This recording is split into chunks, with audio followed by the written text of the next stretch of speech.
episode of the Crazy Stupid Marketing Show, the show where we talk about all the crazy stupid stuff that people do in marketing and how you cannot do crazy stupid things, but you can instead do smart, meaningful, awesome things that allow you to take your business wherever it is that you are hoping that it is going to go.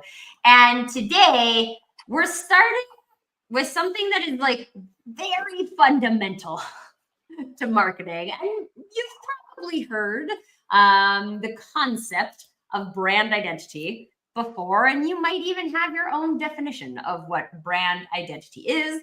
And so today we're going to be talking about what that really means. Not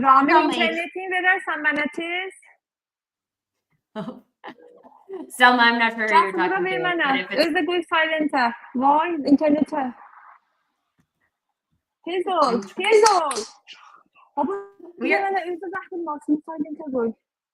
We're having like all of the technical difficulties. I don't know if you guys know, but even right now, trying to. Oh, you guys, I'm trying to mute Selma because I should have the power to do that from like a little control booth back here, but it doesn't want to let that happen. And there she goes. So hopefully he's going to come back and join me in the conversation about a true brand identity. But while we wait for the technical gods to allow us to do what we came here to do today, you guys, you don't even know. We've been troubleshooting this for like 10 minutes before going live, and this is where we got to. Sometimes that happens.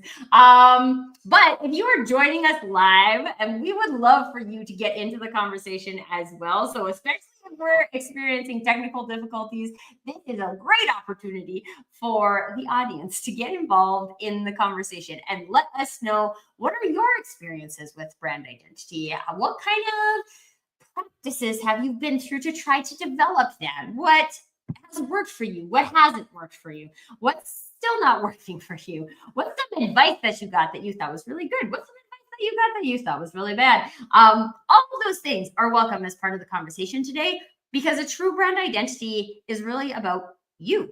And there are things that'll work for you, and there are things that won't work for you. We're going to try again the technology and see if it works for us. So I'm going to add Selma back to the stage. And we're going to see how it goes. Hopefully, this isn't a conversation for just me today. I have my lovely friend Selma, who is a phenomenal brand designer, joining us for the conversation to help us, again, create that understanding of what might my true brand identity be and what does that mean to me. So Selma, if you can hear me, which we're not sure, she cannot hear me well. I would love, so if anybody is watching live right now, I got the eyeballs. So it looks like I see the eyeball. There's at least one person there. So like, if you are watching live, can you please let me know if you can hear me? Because that would be helpful. Because if you can hear me okay, and it's like the connection, then that's fine. If it's my connection, then like, again, that would be helpful for me to do. Okay, for those of you who are watching live, we're trying a live experiment here, which is in alignment with my true brand identity, because I'm all about experiments. I'm going to go off camera just to see if that allows our communication between Selma and I to work a little bit better. So here I go, stopping my camera. Selma, does that make it any easier for you to hear me?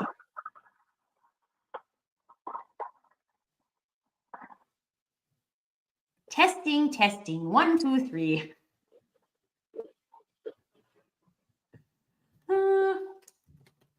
I'm sending her a quick message that says, can you hear me better?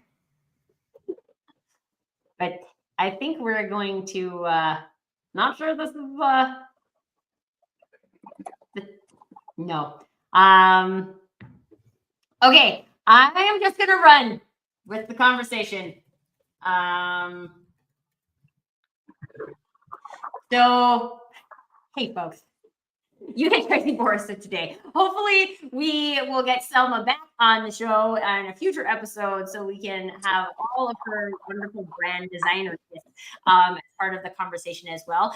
And in the meantime, I would highly recommend that you connect to her. Oh, thank you, Fatima and Sina, saying that you can hear me. Thank you for confirming that.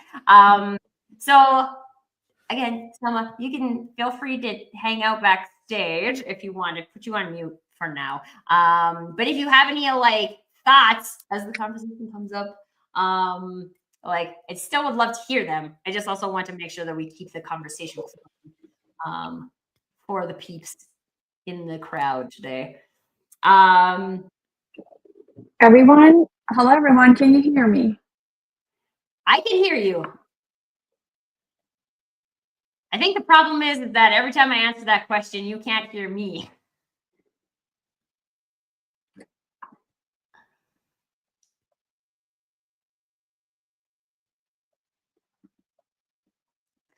Yeah, I think just technology is not going to be our friend today. So, so Selma, if you want to though, because we still have you here and we still have your brain, and so you can't necessarily like post comments in the chat, but if you want to like post your thoughts in the private chat and then I can share them, we can try that. I'm not quite sure what else to do right now, and since we are now 10 minutes into the show, we should start covering some things related to the true brand identity.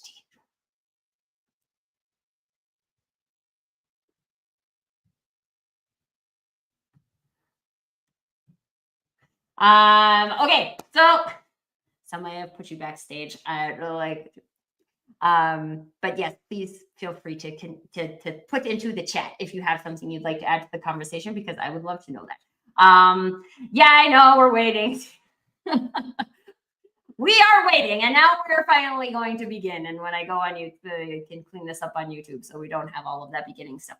Okay, let's talk about brand identity. So we have a few of you who are live in the chat. I would love to hear like what is your interpretation of what a brand identity is right now? What percentage of that is narrative? What percentage of that is visual? What percentage of that is like a deep knowing about who you are as yourself? In that latter category, it's probably not a lot of people who have done like deep dive thinking on that side, but that's great because we're trying to figure out where we're starting the conversation for today. But I would say, in my experience, and I've been in marketing for like 20 years now at this point, when the concept of brand identity arises, very commonly it is from a design point of view. Very commonly, it is about what's my logo, what's my tagline, what are my brand colors. Maybe you go to the length of creating a brand persona, right? Maybe that brand persona even looks like a person or has a name, like your customer avatar might. And if again, if you've done any of that work, I would love to hear about that. But I would also love to just for today. Well, I mean, I would like to say broaden your minds in general, not just for today, but for the sake of our conversation today, broaden our minds in terms of what we've experienced as brand identity before, into what I like to call a way of being. It's it's kind of it is what it is. Your way of being is your way of being. How do you show up and be? Will you be at work, or you be at the playground with your kids, or you be in conversation with your spouse, or you are walking down the street, or you're in the grocery store, or you're driving around and getting really frustrated in traffic, or whatever that beingness is, there is an authentic way for you to do that, and there is an inauthentic way for you to do that. There's not a right or wrong way for you to do that, but there's authentic and inauthentic. My definition of authentic being doing or saying what you would do or say when you would do or say it. And so if you were going to do or say something, that is something that you get a vibe about in your own body. You are hanging out and just like, oh, this is what I would say. This is what I would do. And very often we don't do those things because we have lots of other external forces upon us that are saying, don't do those things. They are too weird or too much. We did an episode on muchness a little while ago. They're too bold, they're too different, they're too quiet, they're too reserved, they're too whatever. And so then instead of doing what we would do, we do something else that we think we're supposed to do. And this is very common in the brand identity arena, is that we do things that we think we're supposed to do. So when we think we're supposed to create a logo, we think we're supposed to create a tagline, we think we're supposed to create whatever else you think you've been told that you should create from a marketing point of view. Those things are actually making our voice inside of things that we would do much more quiet instead of as loud as it would normally be, say if we were 5 years old. I'm going to see if this new iteration of Selma is going to work from our connection point of view. Hello, Tracy. Yeah. It seems a little bit better, but I'm still not sure if you can hear me. Yeah, I can hear you. Okay, got it. Okay, so Selma, I was just talking about this concept of things that we are taught that we're supposed to do from a marketing point of view, and how that can sometimes stop us from doing what we would do. So I would love to hear, well, first of all, give us a little introduction to you for the people who are joining us. And then, yeah, tell us about some experience you have with either in your own journey or working with your clients on doing what people say you should do instead of doing what really feels like something you would do. So first of all, I start with, saying thank you for having me today. I was so excited, I still am, and so I hope my connection, doesn't make us feel bad again. So first of all, I'm Selma. I'm a brand designer, and I'm kind of more interested or more into deeper layers of brand identity and stuff that doesn't really fit in a normal mood board. So yeah, that's basically a short introduction, and I hope you hear me well. Yes, we can hear you well. I'm very excited about this. So I'd love to hear your experience in this. Maybe you talked about getting to the deeper levels of branding, and I think there are very commonly what people think they should do. The things they should do is in that top higher level, really like the easier things to do, right? Like create a logo, create a tagline. What does it look like to go one level beneath that so people can actually get to the ooey gooey goodness of their brand? So first, I really want to start with words because words can mean different things to different people. So actually, when we talk about branding and brands, a concept like brand identity, it's really, let me fix my camera here. Okay.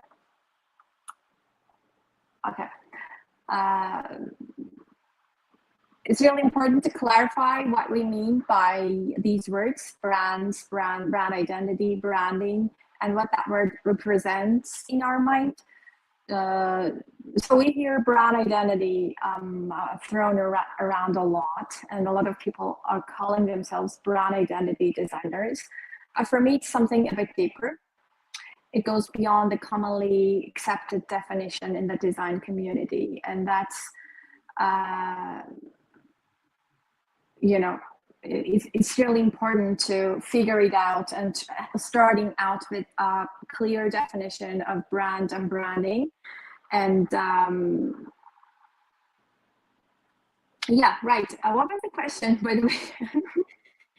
Just because, like, I feel like in the marketing industry, there's so much, there's so many people saying what you should do that it's very easy to get distracted at this top layer. So how do we go to the deeper layers, or how do you take your clients to that kind of underneath layer? Actually, it isn't. So some people may say, like, educate your clients, educate your audience, but I'm not really very patient with, education, because I used to be a teacher for 10 years, and I'm kind of, sick and tired of teaching people and educating people on stuff, and see that they, won't even try to understand. So I'm more on a, organic side of this thing, walking the clients through the process, and in a very organic way, that we don't have to use these complicated professional jargon that we normally use when we are talking to other professionals in branding and design. So treating their brand and their business with respect, listening to them, and trying to have casual conversations instead of very professional and conversations using very difficult words that they don't have any idea. And most of the time, it's embarrassing for them to ask what this thing really means. So it's really, for me, it works like that. I want, I'm genuinely interested in listening to my clients and asking questions, and showing genuine interest in their problems and helping them with whatever my services to get to their where they want to be in their in this journey of branding. So I think, yeah, it's important that build that trust when you're working with a client, so they see that you're a trusted resource for to get some solutions for their problems. And then it happens automatically and organically when they trust you. You don't have to just try hard and push it to to impose your ideas. Okay, it happens organically, and it's a win-win game for both of the parties.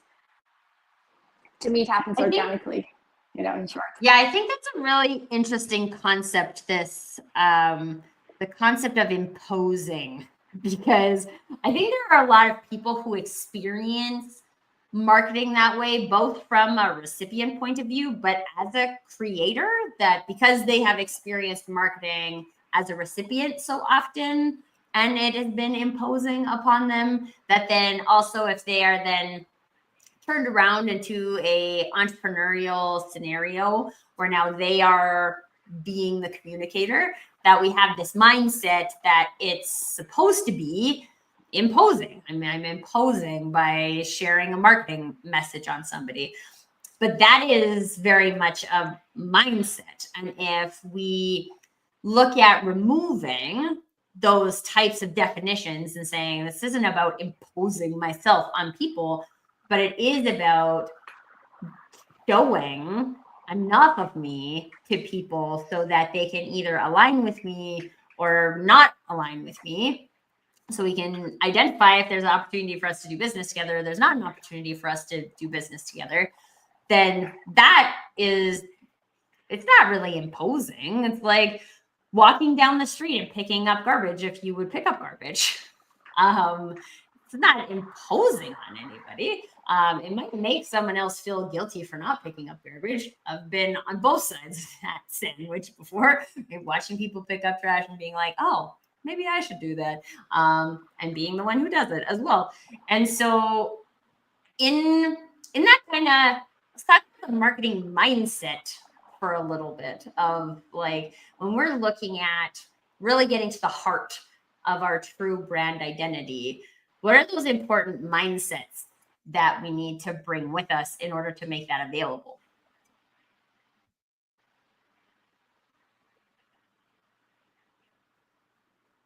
So with the clients or for ourselves when we're doing the work? I would say both, because I would say you have probably done it for yourself and you've probably also done it for clients. So either scenario is good. So as I said, I really want to make that, those terms very clear. As a brand designer, I see a lot of people are just caught up in those, surface level of branding, and they call visual, they're just confusing the concept of brand identity with visual identity, as you have in the description or for our call. So for me, the mindset that I have about branding, for me, brands are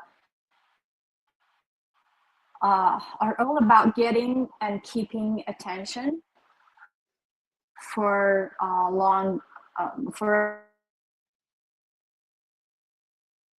term, and not just for the sake of visibility but to drive business. So business is really important. People are just trying to sell something, trying to make a living out of what they do, and they need to drive their business. And we have to understand how it works. We have to understand business. We need to accept that branding, it needs to be needs to create something that lasts. It's really important. It's all about branding at the end of the day. It's all about getting attention, keeping attention for the long run, so the business grows.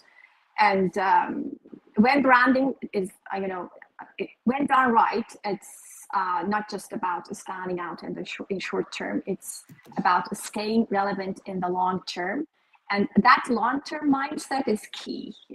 We need to think look at the bigger picture when we're solving a branding problem, or we are doing a brand identity. And sustainability, profitability, and longevity are really key terms that we need to stick to when you're doing branding. And so that's, I think, a very, very, very rare thing. People are just sometimes, are kind of tricked by following trends. They're just short-term achievements, trying to get something overnight, and these things are not really helping our brand become successful in the long run. So I think the first mindset that we need to bring to table is having that long-term mindset in branding. As a brand designer or as a client, we need to really cultivate this mindset and try to be able to see the bigger picture and be focused on longevity and sustainability rather than getting viral or getting short-term notice or success. So the first mindset, yes, is a long-term mindset. Yeah, I think that's a super important one too, because I often feel like, at least a lot of the clients that I have had conversations with, is that like, our sales are not performing, so we need to just like do a marketing campaign and then we'll have a bunch of sales right away. Well, if you haven't done any of this like lead up effort, so people know that your brand exists and they trust your brand to some degree, and you've been leaning into the things that allows you to create trust between two people, then you can't just like turn on the tap and the water is there. You didn't do like the rest of the plumbing. And I think that is another thing that people miss from the concept, and where like I'm loving that you keep coming back to, let's define this, let's get really clear on what it means to like have a brand and do branding, because it's not just one thing. It's not just a campaign. It's not just a logo. It's not just stuff. It is like the interconnected system that allows other things to happen. And if you didn't build the system, then you don't have one. So I would love something about marketing. Sorry. No, go ahead. Go ahead. Yeah, something about marketing. Marketing. There is another misconception about marketing. People just, expect great sales after each marketing campaign they launch, and it's not the case. They just, as I said, I'm really into defining words and making it clear that we're on the same, we're at the same page with our audience, so we understand what we expect from this campaign. Again, most of the time we just don't expect sales with campaigns. Sometimes we are just doing that to stay on top of mind and so people remember, consciously when they're just choosing a product or choosing a service, that our brand comes to their mind first. And it's something that I think a lot of people miss when they are launching campaigns and marketing stuff. And that's really important, having the right mindset about every step that we take. And that happens with marketing as well. Yeah, absolutely. And I think, again, kind of conceptually, people understand that there are short-term tactics and long-term strategies, and that both of these things can be at play at the same time. But I think unless you have a knowledgeable marketer helping you identify what is what, right? Like, what is a tactic? What is a strategy? I'm not saying you can't do campaigns. I'm not saying you can't post on social media. All I'm saying is that, like, posting on social media isn't a strategy. Right? That's a thing you do. It has absolutely nothing to do with your brand identity, right? Because that ties into what you're posting on social media, not just posting on social media. But you touched on something really interesting in your last comment, Selma, which is the concept about being remembered. And I think, again, from a strategic point of view in marketing, this is something that's very important to think about, is that this is about us being remembered, but also what do we want to be remembered for? Right? Do we want to be remembered as that annoying person in my inbox who sends me an email every day and I have no interest in talking to them? Most of us don't want to be that person. So again, like when we take the time to go these layers deeper with our efforts towards our like real brand identity, then we have that clarity on what we want to be remembered for. And I'd love to hear your thoughts on that. So when doing branding, as you said, a lot of people are, don't have that clarity. And I always say, clarity is power. And when you have that core clarity about the core identity, the things that makes you who you are, your beliefs, your perspectives, your values, your what makes you excited, what makes you happy, things that, everything about you as a person. And when you're well aware of these things about yourself, you're more intentional about everything that you do, like choosing your outwear, choosing your choosing your outfit, choosing your meals, decorating your house. Everything gets back to, everything is rooted in your clarity about your identity, about who you are. And this is the same about brands. When we don't have that clarity, everything we do is, conveying a different message, is telling a different story. And at the end of the day, different story in different rooms don't really add up. And it leads to confusion. And confusion is the easiest way to lose your audience. It really is about trust, and that alignment between who you are and what you do is really key. And everything just every road leads to Rome. Here, everything leads to clarity about your identity. Every marketing effort, every sales strategy, every campaign, every employee, every team member, everything, it needs to be on brand or in line with who we are, who our brand is. And that clarity, is, what I call brand identity, actually. Who your brand is. That's a great definition. But so let me, I think, so Ian is popping in the chat here, clarity and alignment on goals and aspirations. I think it's really interesting because I feel like when we talk about clarity, I think a lot of people think about the concept of SMART goals, right? And they're specific and they're measurable and they're attainable and they're relevant and they're time-based. And we get this like framework around what clarity means from a goal setting perspective. But from a like brand identity perspective, I feel like clarity means something different.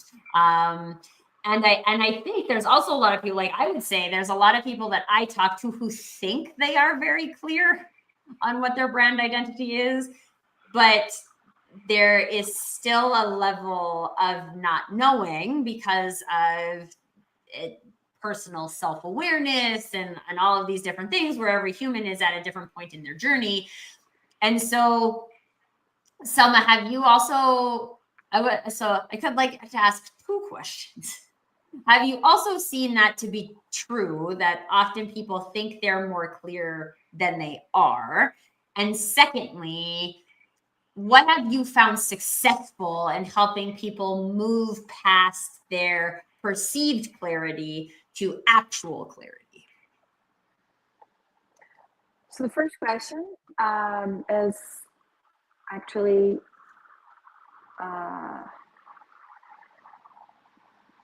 can you just say that again, the first question? Yeah, I just, have you seen that people think they're more clear than they actually are? I think we all do. We just have some assumptions and we are just so sure of them. Like everyone thinks, he knows better.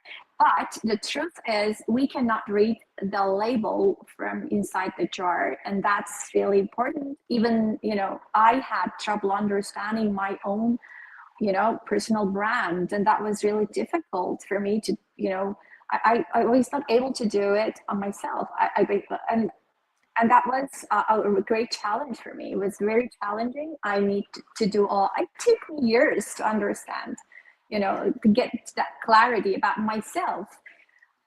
So I think, yes, it's very common and it's natural, it's normal. And I think we just don't need to, communicate this to the client that, you're not clear. You think you are, you're not. Okay, just as I said, it needs to be very organic and it needs to happen very smoothly, that the client really doesn't feel like he's being or she's being questioned or she's being, judged. I think, right. Of course we trust what they say, but we are not good. And the point here is not to ask direct questions. It's really important. Many designers, I see a lot of templates, strategy templates, brand identity templates, very direct questions. What are your brand's mission? What is your brand's mission? Here is mission statement. What is your brand vision? Here is vision statement. They look very cool, but actually they don't work because when you ask your client what's your mission, it doesn't have any clue about what mission is. It needs to say something because they're trying to look clever and smart, but they really don't know what brand mission is, what brand vision is, and they have heard some stuff, jargon out there, but it doesn't make them a brand strategist, and it doesn't make them, the expert. So the point here to me is that being able to ask good questions and, not direct questions, And, because it may trigger a client to say something, to pretend, Right. So psychologically, it's really, I think, embarrassing for them to, say, I don't know. So they have to say something, and it's better to ask indirect questions. And I think it's the best skill that a strategist can have, asking good questions without, targeting or triggering the client.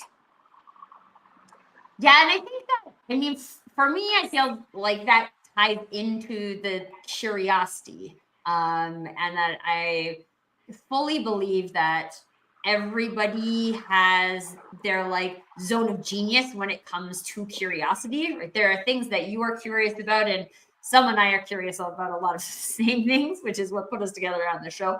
But like everybody is curious about their own arena of things. And when you allow somebody who is more curious than you about your authentic brand identity, then you put yourself in the room with somebody who's going to ask you those good questions in that arena. Can I ask you good questions in the arena of what you should do with your money from an international investment point of view? Nope. You should not put me in the room from a strategic advice point of view for that thing. There are people who have that. But when it comes to this concept of I would even simplify it to the point of saying when you want your marketing to work for you and you want it to feel like it's yours, right? And not just something that such and such marketing guru said this week and then they change their mind next week and everybody's chasing algorithms and all the things. You're doing what you would do. Oh no, you lost Selma again. This is your opportunity to like tap into what you would do. And I really want to come back to this theme that Selma was talking about, of the clarity is power. And in this kind of almost the assumption, and I would say I'm not a big fan of assumptions in general, but I think this one is actually helpful from a mindset perspective. When we assume we don't have full clarity and that there are things that other people see about us that we can't see about ourselves, as someone mentioned, like we are in the jar, we can't read the label when we are in the jar. That is true for every single one of us.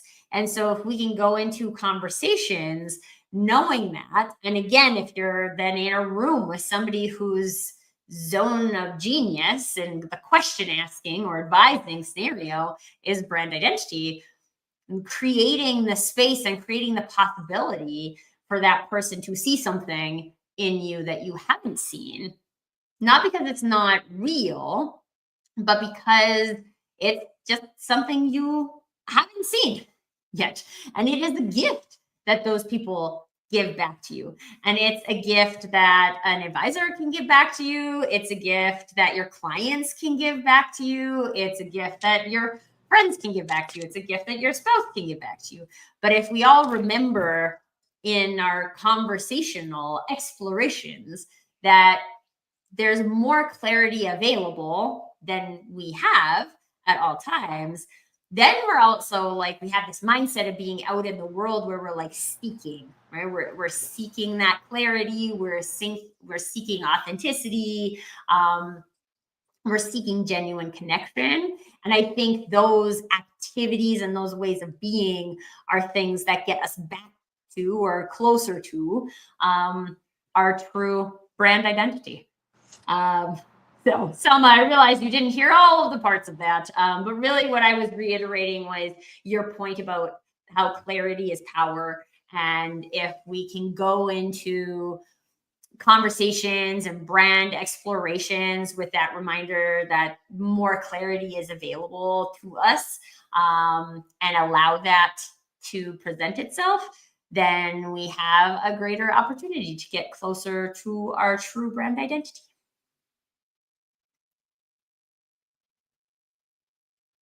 Come on, tech gods. Selma was there. I'm not sure if she can hear me anymore.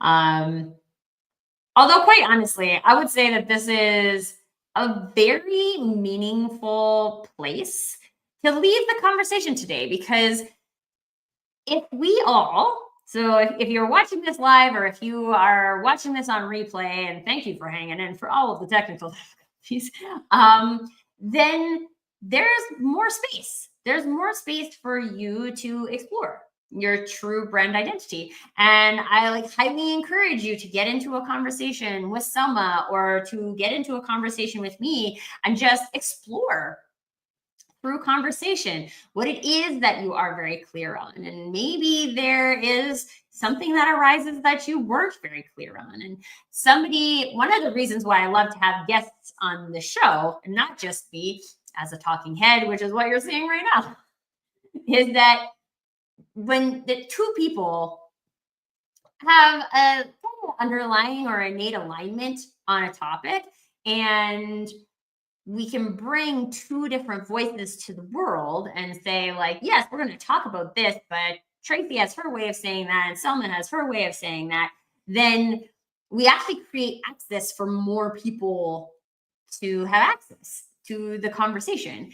And there are things that I will say will resonate with some people, and there's things that Selma will say that resonate with different people. And this is the point, is that we create more potential resonance with the concept and more potential access with the concept than if only one person was talking about it. And so if you are in the chat today and you are actively exploring what is my true brand identity, I highly recommend that you get into conversation with Selma, you get into conversation with me. Hey, you can even get into conversation with each other. We had Sina and Fatima and Ian in the chats today. And if you're also here and you're not in the chats, feel free to look at who was in the chat and connect with those people. Stay in the conversation about digging deep into your brand identity, because I will tell you, I've been doing this work on myself for like a while now. And there's always something more to learn. There's more I learned today in conversation with Selma. There's more I learned from the comments that you guys put in here. I want to quickly share Ian's comment here.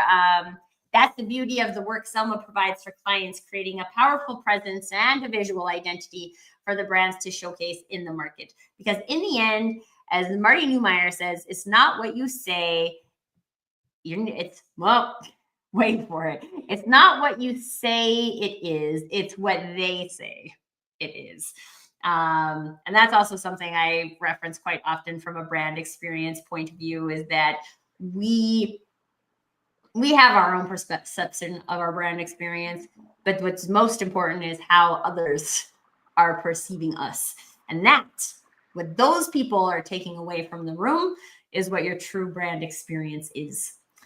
We have Selma back for a moment. So Selma, just before, maybe the tech gods are finished with us, but I wouldn't guess that they are. Before we wrap up the show, is there any final thoughts that you would like to share on the concept of finding your true brand identity today? And I missed a couple of minutes. I broke up, so I think I need to say I apologize because of my connection. Okay, so I think the one thing that I need the people who are here to one thing that they could take away from today's talk is that to realize that branding is about getting and keeping attention, and not for a moment, but for for a long time. And it happens with alignment. If you're aligned with your true identity, if you discover your true identity, and if you set up a strategy to build or to take every step based on those clarity that you get from your core identity, then everything is aligned and everything is sending out the same message, and the consistency builds trust, and it adds up to a successful brand in the long run. So that's about getting attention and keeping it by being consistent and sending out the same message all over the touch points. It's the core of actually the very simple definition of branding. And yeah, that's, maybe some people are very confused about, what branding is and why we have to do branding. If you're not doing this, you're just selling stuff, selling services and selling products. You're not actually having a brand. Yeah, I think this is actually one of the things I would like to like just quickly ask you too, is that like on that, I've had people reach out to me that just think that this is an exercise in they order a brand from me and I serve it to them like it's cheeseburger. And so from your perspective and in the like clarity arena, is this really about like you creating a brand, or is it really about you extracting a brand or exposing what is real about a person so that alignment can exist? Let's say. Actually, the first phase is actually me facilitating the process for the client. It's just happening. I'm just helping the client. And we are discovering things together. I'm asking questions just like a facilitator. Then I do. We wear different hats. Throughout the process. First, I'm a facilitator. Then I do the market research and try to translate all those raw materials that I get from the discovery calls into something that fits into the market and something that really makes sense in business sense, not just poetic romantic stuff that we have from the discovery calls, but things that really make sense in the market and in the real world. So then I become the designer. I try to translate all those stuff into visuals and experiences, and then I become the consultant. I just help them make sure they are doing the right thing on every step that in every step of their branding journey. So wearing different hats, putting on different hats and different steps of branding. I think we need to understand every step so clearly and properly that we can just change our roles based on the situation as a brand designer. Yeah. Well, and I think everyone, that is a very great demonstration of what Selma can do from a branding perspective that not everyone can do from a branding perspective. And one of the things I also love about this show is it does give you the opportunity to understand, like, there are people out there who have this level of depth of understanding about what branding is. And you can go to Fiverr and you can go to one of those types of websites and get the cheapest person to make a logo for you. But that's not the same as what Selma just explained from a whole brand process point of view. And so again, if you're in the scenario where you feel like you have a visual brand, but that visual brand isn't serving you, or the narrative feels out of alignment, or something doesn't feel like that brand is yours, then reach out to Selma, reach out to me, have a conversation with an expert in the arena to help you get to that level of clarity so you can identify, what do we need to do here? The people who can help you with the stages can help you with the stages. And this isn't about doing things that doesn't matter. It's about doing what you need. So Selma, I want to thank you so much today. I know we fought against the technology the whole way, but I really appreciate all of your energy and all of your insights. I really recommend everybody who is watching this, who hasn't connected with Selma, please do get in a conversation that has a better technical connection, and she'll blow your mind even more. But it is my pleasure to have you today, my friend. Thank you to Sina and Ian and Fatima, who were in the comments. Really appreciate all of your shares as well, everyone. And until next time, permission to do you. Bye, everyone.